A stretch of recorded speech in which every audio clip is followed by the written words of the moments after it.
नमस्कार प्रेक्षको, मराठी महाराष्ट्रामध्ये आपल्या सगळ्यांचं स्वागत आहे. मी संग्राम. प्रेक्षकांनो, लोकसभेच्या निवडणुकीनंतर विधानसभेची पूर्णपणे गणितं बदलली आहेत. लोकसभेच्या निवडणुकीमध्ये सगळ्यात कोणता जिल्हा किंवा मग कोणती लोकसभा चर्चेत राहिली असेल तर ती म्हणजे बीड आहे. बीडच्या लोकसभेच्या निवडणुकीनंतर विधानसभेची गणितं बदलली आहेत. लोकसभेची चुरशीची लढत होती. महायुतीकडून पंकजा मुंडे होत्या, तर महाविकास आघाडीकडून बजरंग सोनवणे होते. बजरंग सोनवणे जिल्हा परिषद ते थेट खासदार आणि त्यांनी तिकडं संसद भवनामध्ये जाऊन शपथ घेतली. त्या चुरशीच्या लढतीनंतर विधानसभेची गणितं बदललेली आहेत. विधानसभेचे फार वेगळे गणित असणार आहेत. पंकजा मुंडे यांच्या बाजूनं जवळजवळ सर्वच नेते होते आणि बजरंग सोनवणेंच्या बाजूनं एकमेव आमदार राष्ट्रवादी काँग्रेस पार्टी शरद पवार गटाचा होता आणि त्यांनी शेवटपर्यंत सहकार्य केलं, ते म्हणजे संदीप क्षीरसागर. बीड विधानसभेबद्दल जर बोलायचं झालं तर आम्ही मराठी महाराष्ट्राच्या माध्यमातून एक ऑनलाईन पोल मराठी महाराष्ट्राच्या फेसबुक पेजवर लावला होता आणि त्या पोलच्या माध्यमातून आम्ही जाणून घेण्याचा प्रयत्न केला की ऑनलाईनच्या माध्यमातून किती लोक कोणत्या उमेदवाराला पसंती देत आहेत, यासाठीचा आम्ही पोल लावला होता. त्यामध्ये जवळजवळ 6 लोकांना ॲड करण्यात आलं होतं. तर मराठी महाराष्ट्राच्या माध्यमातून जो काही पोल आम्ही सोशल मीडिया फेसबुक अकाउंटवरून जो घेतला होता, त्यामध्ये जवळजवळ 6 उमेदवार होते आणि एक कोणी नसलाना नवा चेहरा, म्हणजे ज्या यादीमध्ये लोक आहेत त्याच्यापेक्षा वेगळा आणि नवा चेहरा असणाऱ्या लोकांची काय पसंती आहे या संदर्भामध्ये आपण लोकांकडून विचारणा केली होती. त्यामध्ये 1 नंबरला जे आहेत ते जयदत्त क्षीरसागर होते, माजी मंत्री. त्यांना 9% लोकांनी पसंत केलं आहे आणि त्यांना मताधिक्य आहेत 821. जयदत्त क्षीरसागर आहेत, हे माजी आमदार आहेत. अनिल जगताप आहेत, 4% लोकांनी त्यांना पसंत केलं, 380 त्यांना मतं आहेत. त्याच्याच खाली जयदत्त क्षीरसागरांचे पुतणे आहेत योगेश क्षीरसागर, 38% मतं त्यांना मिळालीत आणि 3333 असा त्यांना मिळालेल्या मतांचा आकडा आहे.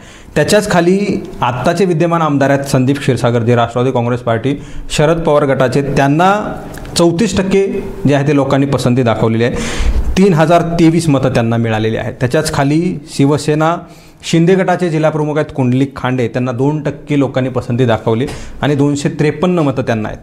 ते सुद्धा इच्छुक आहेत विधानसभा निवडणूक लढवण्यासाठी. शेख निजाम आहेत, त्यांना जे आहे ते इथं 2% मतं मिळालेली आहेत आणि 209 मतं शेख निजाम यांना मिळाले. आणि त्याच्याच खाली 7व्या नंबरला जे आहे ते आपण नवा चेहरा, म्हणजे वरीलपैकी कोणीही नाही असा नवा चेहरा आम्हाला हवा आहे, यासाठी 7% लोकांनी मतं जी आहेत ते बीड विधानसभा मतदारसंघामधून, बाहेरची काही असू शकतात, मात्र 60% मतं जे आहेत ते त्यांना दाखवलेत नवीन चेहरा. या 6पैकी कोणीही नको, नवीन चेहरा हवा आहे असं म्हणणारे 60% लोक आहेत.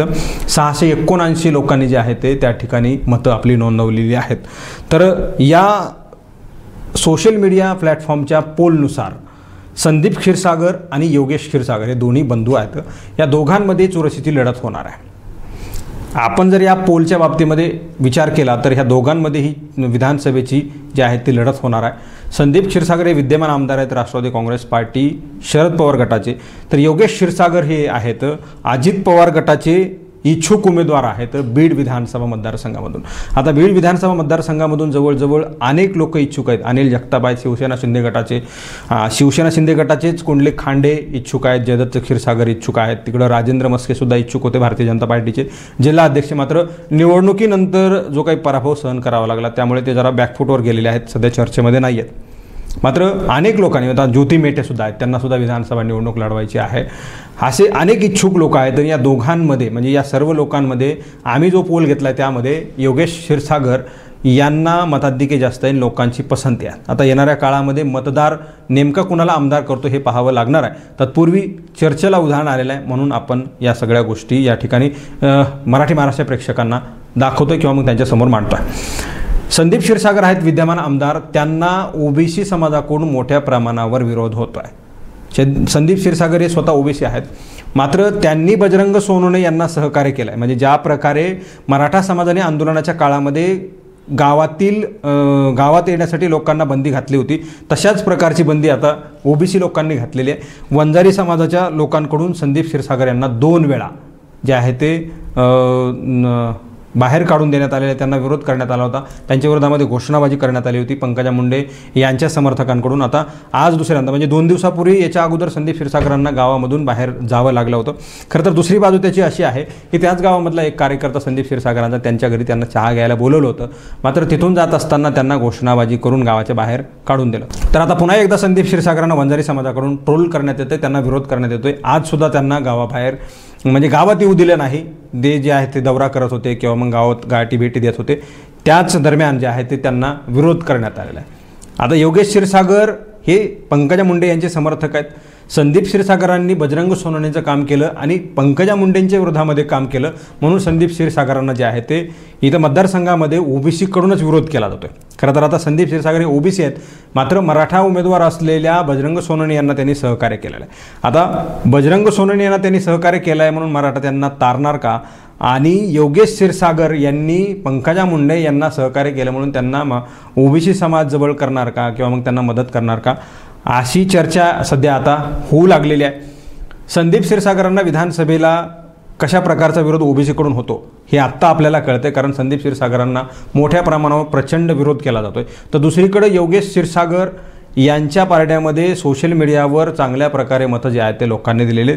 संदीप क्षीरसागर आणि योगेश क्षीरसागर या दोघांमध्ये चुरशीची लढत होणार असल्याचं आत्ता तरी आपल्या मराठी महाराष्ट्राच्या या पोलवरून वाटतंय. मात्र येणाऱ्या काळामध्ये कशी परिस्थिती असेल हे आपल्याला पाहावं लागणार आहे. योगेश क्षीरसागर आणि सारिका क्षीरसागर यांनी लोकसभेच्या निवडणुकीच्या दरम्यान पंकजा मुंडे यांच्यासाठी गावोगावी खेडोपाडी जाऊन हात जोडून विनंत्या करून गावोगावी बैठका घेऊन रात्रंदिवस बैठका घेऊन पंकजा मुंडेंसाठी मतं गोळा केली आणि ती मिळवली सुद्धा. आणि पंकजा मुंडे यांनी नेहमी सभेच्या माध्यमातून योगेश आणि सारिका हे माझ्यासाठी फार काम करत आहेत अशा प्रकारची नेहमी त्यांची स्तुती केलेली आहे.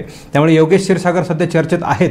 मात्र आता नेमकी काय परिस्थिती असते, आता महायुती आहे आणि महायुतीमध्ये अजित पवार गटाचे उमेदवार आहेत इच्छुक योगेश क्षीरसागर, तिकडं राजेंद्र मस्केसुद्धा इच्छुक आहेत, ते भारतीय जनता पार्टीचे आहेत, आणि महायुती आहे त्यामुळे इथं एकच कुठला तरी उमेदवार असणार आहे. खरं तर महायुती जर तुटली, अजित पवार महायुतीमधून बाहेर जर पडले तर योगेश क्षीरसागरांचा इथं नंबर लागू शकतो, त्यांची वर्णी लागू शकते.